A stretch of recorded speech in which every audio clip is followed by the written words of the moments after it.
네. 가장 핫한 반응이 나오는 노루가즘. 정의당 노회찬 원내대표 나오셨습니다. 안녕하십니까. 네, 안녕하십니까. 요 3부 시작하기 전에 이제 하와이 보내달라는 저희 시그널. 의미는 아시죠? 예. 코너 끝나고 가시는 길에, 예, 사장님 좀 면담 좀 가주세요. 예. 같이 가자, 하와이. 같이 가자. 예. 시사방송 지수로 2자리 청취율, 달성했는데, 말씀이 없으세요, 말씀이 도대체. 사실 구약을 한번 보셔야 될 것 같아요. 첫 문장이 태초에 말씀이 있었다, 이렇게 나오는데. 자, 이번 주도 사건, 사고가 없는, 날이 없는 정치판인데, 또 큰 사건들이 몇 개 있었습니다. 우선, 지난주, 김관진, 임관빈 두 국방부의, 전 실세, 핵심 책임자들 댓글 공작 관련해서 구속이 됐다가 신광열 수석 형사부장 판사에 의해서 구속적부심 통해 석방됐습니다. 이거 크게 논란이 됐는데 어떻게 보십니까? 네, 저는 이게 상당히 어떤 빙산의 일각처럼 보이지만은 네. 그 밑에는 더 큰 이제 이 빙하가 있는 네. 좀 위험한 어떤 상황이라고 보여집니다. 왜냐면은 지금 영장 전담 판사는 중견 판사들이거든요. 예. 부장 승진을 앞둔 사람들인데 이 사람들이 내린 이 판결을 갖다가 다른 판사가 법원의 다른 어떤 고참 판사가 엎은 거예요. 그렇죠. 이게 근데 개인과 개인의 문제는 아니라 흐름과 흐름의 문제다라고 보여지는 네. 겁니다. 사실 바뀐 것은 대통령이 바뀌었고 대법원장이 바뀌었을 뿐이고 예. 이 법원 체계나 이런 부분은 과거 정부 시절하고 크게 달라진 게 없는 거죠. 예, 인적 구성은 거의 똑같죠, 지금 현재. 예, 없는 거기 때문에 어떤 상황이 여차하면은 얼마든지 그런 구시대적 발상. 예. 그러니까 그 국정농단 세력과 함께 했던 그런 어떤 사고와 발상들이 표출할 수도 있는 거라고 저는 보여집니다. 예, 그렇기 때문에 아직 물론 이제 최종 결론이 난 건 아니죠. 예. 이건 이제 구속 여부를 다투는 문제일 뿐인데 구속적부심이 이렇게 인용되는 다른 특별한 어떤 사정의 변경, 예. 증인이 이제 증거가 새로 제출됐다거나 또는 다른 어떤 혐의 사실이 드러났다거나 하는 것도 아닌 상황에서 보통은 이제 합의가 안 된 채 구속됐는데 나중에 합의가 돼서 그러면 이제 구속시킬 이유가 없다 이렇게 풀려나는 거거든요. 그렇죠. 사정이 변했을 예. 때, 변경됐을 때. 근데 그 그래서 사실 구속영장 적부심에서 인용되는 그 확률이 통계적으로 한 16% 정도밖에 안 돼요. 네. 그것도 그런 사정 변경이 있을 때만. 사정 변경이 있어서 다 된 거기 때문에. 네. 근데 이번 경우 그래서 대개 보면 신청도 안 하거든요. 요즘에. 안 되니까요. 안 되니까. 근데 이제 이번 같은 경우에는 그게 받아들였다는 거는 상당한 이제 좀 유의해서 봐야 될 대목이다 이렇게 보여요. 사정 변경 없이 신청했다는 얘기는 사정 변경이 없지만 석방이 될 거라고 생각하고 신청한 거거든요. 그렇죠. 예, 그걸 어떻게 알았냐 이거죠. 예. 그 당시에 유력 그 보수 일간지에 매체들이 또 유력 그 보수 언론인이 이 김관진 실장을 딱 이렇게 표적으로 해가지고 이게 말이 되느냐 저렇게 포스줄로 꽁꽁 묶은 것을 그래서 그게 구속돼야 될 만한 죄냐. 죄인지 아닌지는 다툴 여지가 있지만은 그 구속시킬 만한 죄냐라고 강력하게 어필했던 부분들이 있습니다. 조중동에서 사전 지원을 엄청나게 했습니다. 네. 참군인을 지금 저런 참군인을 구속시켜 놓는 건 북한만 좋아할 일이다. 이런 논리로 계속해서 기사를 썼어요. 그렇죠. 뭐 이적 행위처럼 이렇게 비추이게 만들었죠. 그리고 나서 신청했을 때조차 다들 법조인들이 이거 될 리도 없는데 왜 신청하나 그랬거든요. 예. 심지어는 본인조차도 김관진 본인조차도 처음에는 신청하는 거 변호인들이 신청하자고 했을 때 망설였다는 거 아닙니까? 그런데 설마 한 게 실제 이루어졌는데 이게 이제 단순히 법리를 다퉈서 법리상 영장실질심사를 한 그 판사들이 잘못 법리를 적용했기 때문에 뒤집었다라고 해석하는 것 이상의 이제 그 흐름이 그 뒤에 있다 이렇게 보시는 거죠. 네. 예. 그렇게들 다들 보는데 이게 이제 김관진 전 국방장관이 사실은 검찰에서 본인이 이명박 전 대통령에게 보고하고 지시받았다 이런 얘기 했거든요. 예. 그러면 이제 그 다음은 구속된 다음에는 그거 조사를 더 해서 결국은 이명박 전 대통령을 타겟으로 하는 그 수순만 남은 단계에서 풀려난 거죠. 그렇죠. 결국에는 어찌 보면 이거는 예고편인 것이고 이제 이명박 전 대통령을 어떻게 다루느냐, 예. 다룰 것인가 법원이 예. 이 문제와 또 직결되어 있습니다. 구체제의 반격이 시작됐다. 예. 그 서막 같은 예. 그런 사건이 아니겠는가. 대표님도 그렇게 보시는 거죠? 그렇죠. 그게 네. 바뀐 것은 대통령밖에 없다라는 걸 명심해야 될 것 같아요. 그걸 다시 한번 확인시켜줘서 네. 사람들 좀 긴장시키는 예. 그런 뉴스입니다. 그리고 또 이것도 재밌는 뉴스입니다. 예.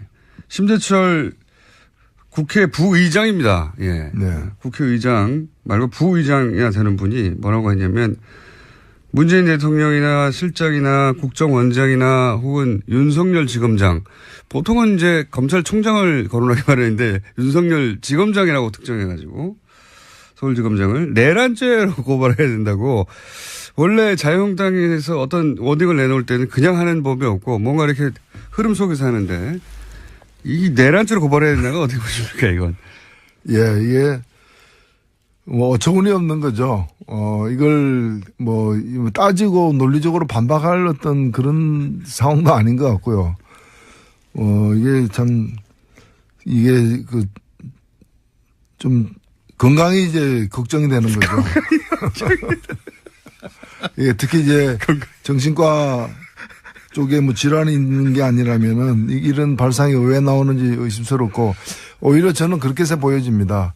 지금 자유한국당의 그런 뭐 리더들이 이 지나온 과정, 자신들이 모시던 대통령이 구속되고 정권이 넘어지는 붕괴되는 이런 상황에 대해서 냉정하게 반성할 거 반성하고 끊을 거 끊고 정리할 거 정리해서 그 다음 역사적 단계로 넘어가는 과정이 아니라는 거예요. 오히려 그 트라우마에서 지금 못 벗어나고 있는 것 같습니다. 그러다 보니까 뭐 예를 들면은 아직도 뭐 무슨 그 태블릿 PC가 가짜다라고 얘기를 하고 아직도 거기 매달려 있어요. 예, 그거 바꾸면 뭐가 달라질 것처럼. 네. 그다음에 심지어는 뭐 흥진호 선언 내려오는 거 저를 갖다가 뭐 간첩이 내려오는 거 아니냐라고 그래서 마스크 썼다 뭐 이런 얘기를 하는 일반인들이 들으면 예. 도저히 받아들일 수 없는 내용이군요, 이게. 그렇죠. 예. 이래 되면 아마 좀 더 가면은 그 문 대통령에 대해서 탄핵감이다. 예. 헌법재판소 넘기자. 뭐 이런 또 발상이 나올 수도 저는 있다고 보고. 그러니까 자신들의 정권에 탄핵으로 무너졌으니 그 정도 수위로 반격을 해야 된다고 생각하는 것 같아요, 지금. 바로. 그래서 뭐 내란죄 얘기 나오고. 지금 제 정신이 아닌 거죠. 내란죄가 아니라 정신 창난죄죠.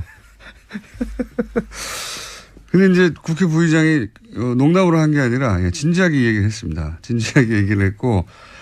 그리고 자유한국당 얘기를 좀 더 하자면 지금 원내대표가 이제 곧. 네. 얼마 안 남았습니다. 아마 다음 주 정도면 이제 원내대표가 결정될 것 같은데 원내대표는 또 원내에 이제 대여 투쟁을 주도하기 때문에 중요한 사람인데 지금 이제 친박의 홍문종 그리고 이제 홍준표 대표 8호 분류되는 김성태 지금 김성태 의원 같은 경우 그쪽으로 분류되고 있습니다. 그리고 과거에 친박이었는데 약간 MSLC에다 나오신 한선교 의원 등등 몇 분이 경합을 벌이는데 어떻게 보십니까? 어떻게 될 거라고 보십니까? 예, 박근혜 전 대통령이 실은 공천을 2번 했습니다.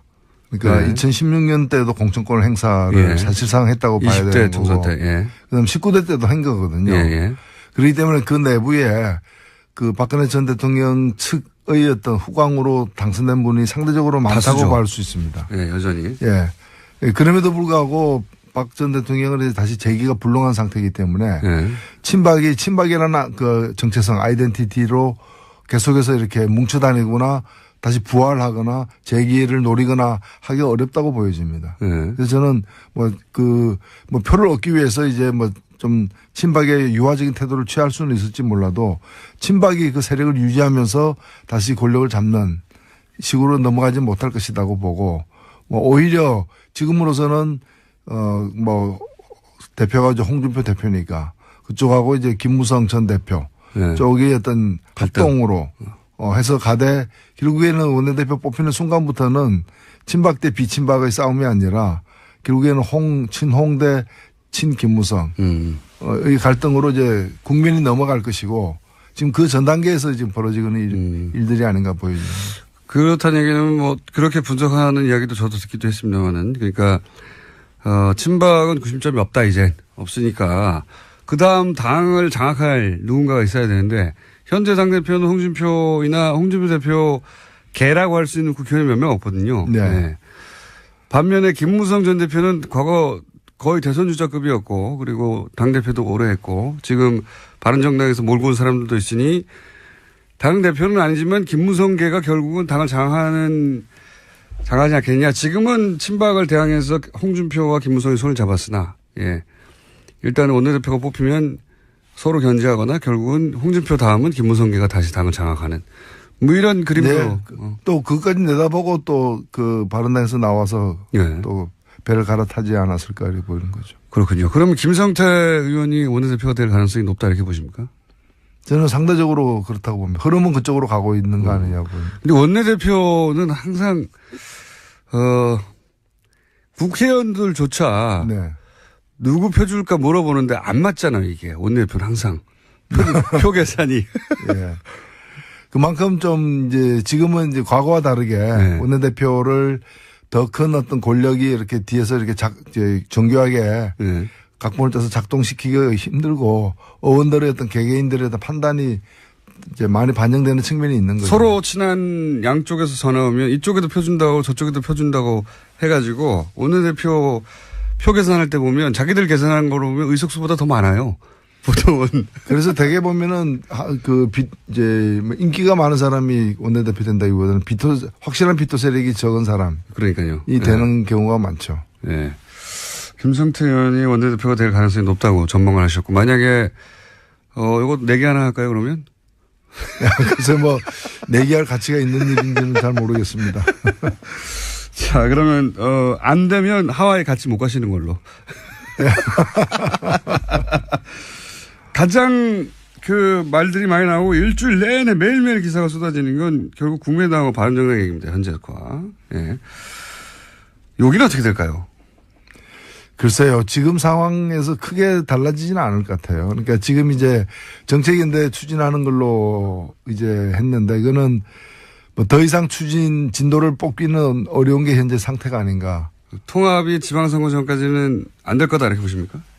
그렇죠. 통합하게 되면은 더 얻는 것도 있겠지만은 당장에 선거에서 잃는 게 있기 때문에 그렇게 되기는 좀 힘들 거고요. 그러니까 통합이 이루어지려면은 바른당의 일부와 국민의당 일부가 통합하는 것만이 이 통합 가능성이 있는 것이고 어느 한쪽이 통으로 통합에 참여하거나 양쪽 다 참여하는 일은 현재로서는 상당히 힘든 거죠.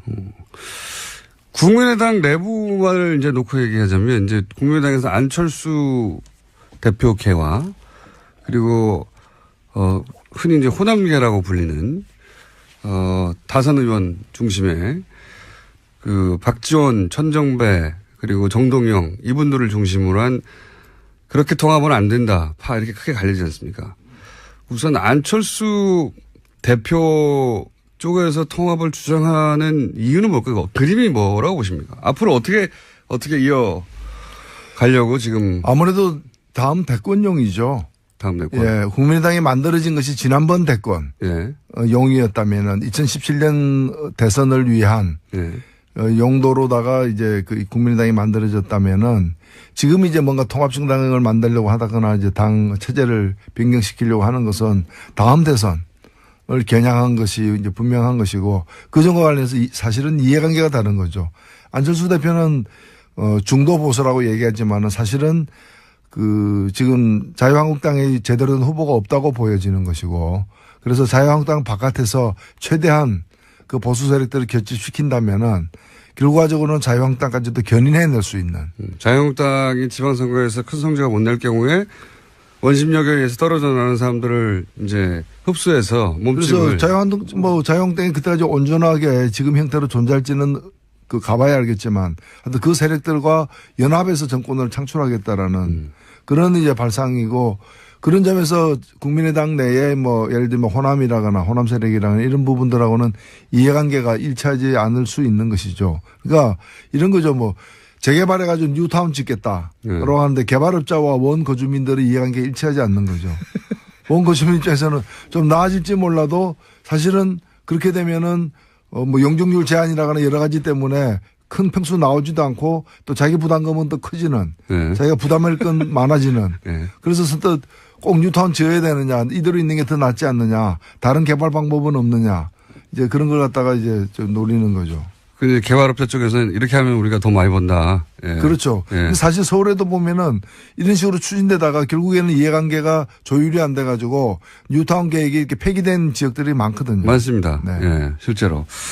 그러니까 안철수 대표는 확실하게 우클릭, 그러니까 초반 등장했을 때만은 하더라도, 상대적으로 진보적인 후보로 평가받고 본인도 그렇게 포지셔닝을 했는데 대선 이후의 포지션은 점점 오른쪽으로 가서 이제는 바른정당 그리고 자유한국당에서 일부 세력을 제외한 보수. 그래서 이제 보수의 적자로, 예. 본인을 포지션에 나가려고 하는 플랜의 첫 출발인 것 같아요. 지금 확실히. 그렇죠. 과거에 그 새정치에 이렇게 공감해서 결집했던 그런 어떤 지지세는 거의 다 이렇게 새로운 판단을 다 하게 된 상황이기 때문에 이제는 뭐 다른 지역에 가서 이제 또 새로운 보수 정치에 깃발을 올리고 있는 중이 아닌가. 보수의 적자가 되려고 하시는 것 같아요. 이제는 보수 적자가 사실 중도 보수라고 하는데 우리나라의 중도 보수는 뭐 유럽 그러니까 이 진보 보수 여야가 아니라 이제 좌우의 개념이 탄생한 유럽 기준으로 보자면 중도 보수는 민주당 정도 되는 거고 정의당이 이제 중도 좌파 네. 이 정도 되는 거지 않습니까? 그렇죠. 예, 유럽 기준으로 보자면 자유한국당은 거의 오른쪽 끝에 있는 거고 사실 자유한국당은 그 우파라고 보기도 힘들죠. 사실 유럽 기준으로 극우죠. 보자면. 극우 세력이라고 봐야죠. 유럽 기준으로 보자면 그렇고 그래서 그렇게 이제 좌우의 개념이 탄생한 유럽 기준으로 보자면 맨 오른쪽 끝에 자유한국당이 있고 그다음에 중간에서 오른쪽으로 약간 간 게 민주당이고 그리고 중간에서 약간 왼쪽으로 간 게 정의당 뭐 이 정도 아닙니까? 그러니까 안철수 대표가 말하는 중도 보수라는 것도 사실 우파거든요. 그냥 우파. 유럽 기준으로 보면. 예, 그리고 사실 우리나라에도 이제 새로운 보수 예. 어떤 세력들 그런 노선이 필요한 거죠. 뭐 그 국정농단 세력과 같은 부분을 갖다가 보수라고 보기도 힘든 것이고요. 근데 이제 되게 그 과거에도 보면은 뭐 뉴라이트하고 나온 게 보면 말은 뉴라이트였지만 그 내용은 울트라라이트였던 그런 이제 과거가 있었던 것이고요. 예. 지금 같은 경우에도 보면 이제 유승민 대표 이런 분들이 추구하는 게 이제 그 새로운 보수. 예. 근데 사실 영국도 보면은 우리 대선 직후에 치러졌던 영국 총선이 있었습니다만 영국의 보수당의 주요 공약 중에 하나가 대학교 무상교육이었어요. 그러니까요. 그러니까 예. 보수 세력이라는 게 그렇게 보면은 나름대로 합리적이고 따뜻한 어떤 그런 예. 정책을 추구하는 게 이제 새로운 경향인데 우리 같은 경우에는 그냥 낡은 어떤 뭐 반공 이데올로기라거나 또는 뭐 상대를 갖다 종북으로 모는 그런 어떤 안보관이라거나 이런 걸 가지고서 또 대기업을 갖다 일방적으로 편만 드는 그런 어떤 이 경제정책 노선을 가지고서는 이 보수를 갖다가 새로 정립하기도 힘들지 않겠는가 이렇게 보입니다. 독일의 메르켈도 보수 정당인데 사실은 여기 난민 수용하거든요. 예. 아, 그렇죠. 예. 그러니까 우리나라에서는 정의당이 이제 빨갱이라고 맨날 공격당하는데 정의당 정도의 주장을 유럽의 보수 정당이 합니다. 예. 정의당도 유럽 가면 저 좌파 맞나? 이런 예, 문책을 당할 수 있는. 맞습니다. 예. 너무 물렁물렁한 거 아니야? 보수적인 거 아니야? 이럴 정도의 정책 정도를 주장하는데 불구하고 여기서는 빨갱이 소리를 들은 만큼 오른쪽 확 가했어요 우리가. 예. 여기서 또 보수가 왜 필요하냐 이런 비판을 받을 수가 있고요. 유승민 대표의 그림도 비슷한 거 아닐까요? 유승민 대표도 유승민 대표 입장에서 보자면 안철수 대표 쪽을 끌어들여가지고 몸집을 키운 다음에 본인이 원래 보수에서 적자니까 정통이니까 결국은 안철수 대표를 끌어들여도 본인이 적자가 될 수 있다 이런 생각을 한 거 아닙니까? 이제 결과적으로는 비슷한데 예. 안철수 대표의 스탠스가 비슷한데 사실은 두 사람의 출발이 달랐기 때문에 예.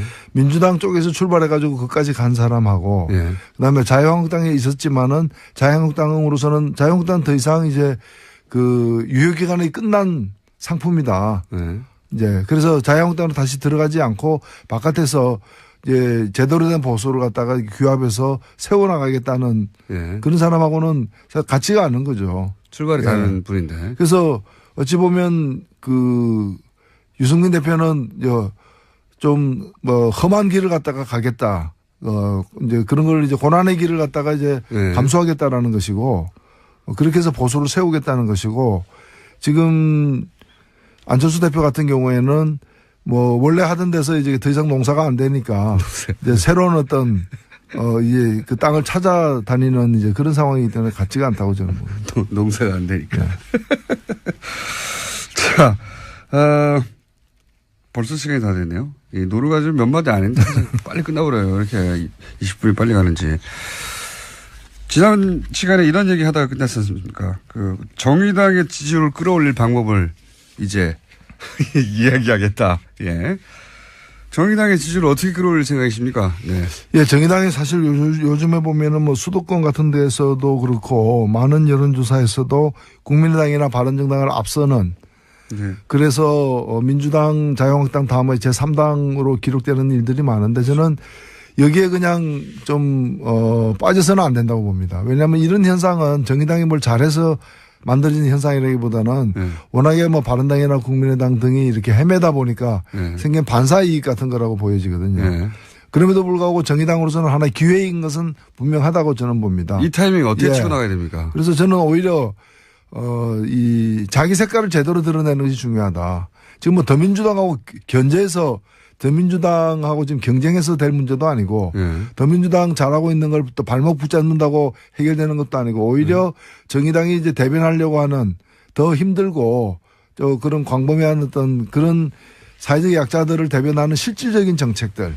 그러니까 다른 데서 뭐 이전 투구를 하고 있을 때 오히려 정의당은 차분하게 당장에 이게 돈이 될 것 같지 않다 하더라도 우리 국민들에게 진심에 이제 호소할 수 있는 그런 어떤 실질적인 어떤 민생정책. 저는 그래서 민생정책 중심으로 가야 된다고 봅니다. 뭐 정의당 같은 작은 당이 막 안보 문제와 관련해 가지고 큰 어떤 기획을 내놓기도 쉽지 않은 부분이고 하기 때문에 그래서 그런 부분과 관련해 가지고 아직은 좀 약하지 않은가. 청년, 여성 그리고 우리 어떤 뭐 직장인들 이런 분들을 더 좀 대변할 수 있는 실질적인 정책들을 갖다가 내므로서 그것이 집행력을 갖고 있는 어떤 정부 여당의 정책과 좀 차이가 나더라도 서로 보완할 수 있는 그런 방향으로 갈 필요가 있다고 봅니다. 다 옳으신 말씀인데 그런 정책을 낸다고 갑자기 호응을 할까요? 아니 저는 이것은 뭐 빗방울이 바위를 뚫는 식의 어떤 그런 노력으로 그 지속될 때는 평가를 받을 수 있다고 봅니다. 지금 저는 뭐 깜짝 쇼라거나 하나의 이벤트로서 국민의 마음을 확확 사로잡는 그런 시기는 아니라고 보고 그거는 이미 어찌 보면은 촛불광장에서 나온 민심을 갖다가 이게 받아 안으면서 탄생한 정권이 있기 때문에 그 정권 하에서 그렇게 뭐 한두 가지 이벤트로다가 민심을 잡을 수 있는 건 아니지 않느냐 보입니다. 이 정권의 지금 그 지지율 고공인지는 언제까지 갈까요? 글쎄요. 그걸 참 점칠 수는 없겠지만은 저는 생각보다는 꽤 오래 갈 수도 있다 보여집니다. 워낙 못해가지고 야당이. 아니 왜냐하면 이번에 이게 현상적으로 겉으로 보면 정권이 교체된 거지만은 제가 볼 땐 정권이 교체된 게 아니라 시대가 교체된 거거든요. 예, 시대가 교체되기 때문에 구 세력들이 다시 이렇게 좀 회복해가지고 지지세를 규합해서 가기에는 많은 시간이 걸릴 거로 저는 보여집니다. 이 시대에 맞게 본인들의 포맷도 바꿔야 되고 멘탈리티 바꿔야 되는데 그대로 똑같이 하니까요. 바뀌었다는 걸 모르는 것 같아요. 그래서 정의당 같은 경우에는 큰 욕심 부리지 말고 나름대로의 어떤 역할이 저는 있다고 보여지거든요. 그래서 원내 교섭 전체 구성을 갖다가 지금으로서는 상당히 꿈꾸기도 힘든 것으로 보일 수도 있는데 그런 걸 목표로 해가지고 차분하게 남은 어떤 3년을 갖다가 관리해 가야 되지 않느냐 생각합니다. 자, 그러면 3년 동안 그게 이루어질지 3년간 앞으로 이 코너를 계속 해보겠습니다. 자, 오늘 여기까지 하겠습니다. 정의당의 노회찬 원내대표였습니다. 감사합니다. 네, 감사합니다. 네. 이 사람들이 내린 이 판결을 갖다가 다른 판사가 법원의 다른 어떤 고참 판사가 엎은 거예요. 그렇죠. 이게 근데 개인과 개인의 문제는 아니라 흐름과 흐름의 문제다라고 보여지는 겁니다.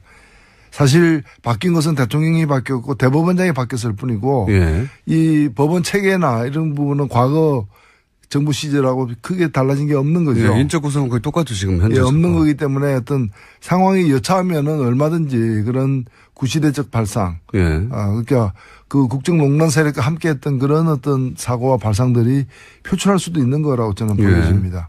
예, 그렇기 때문에 아직 물론 이제 최종 결론이 난 건 아니죠. 예. 이거는 이제 구속 여부를 다투는 문제일 뿐인데 구속 적부심이 이렇게 인용되는 다른 특별한 어떤 사정의 변경, 예. 뭐 증인이 이제 증거가 새로 제출되었다거나 또는 다른 어떤 혐의 사실이 드러났다거나 하는 것도 아닌 상황에서 보통은 이제 합의가 안 된 채 구속됐는데 나중에 합의가 돼서 그러면 이제 구속시킬 이유가 없다 이렇게 풀려나는 거거든요. 그렇죠. 사정이 변했을 예. 때, 변경됐을 때. 근데 그 그래서 사실 구속영장 적부심에서 인용되는 그 확률이 통계적으로 한 16% 정도밖에 안 돼요. 네. 그것도 그런 사정 변경이 있을 때만. 사정 변경이 있어서 다 된 거기 때문에. 네.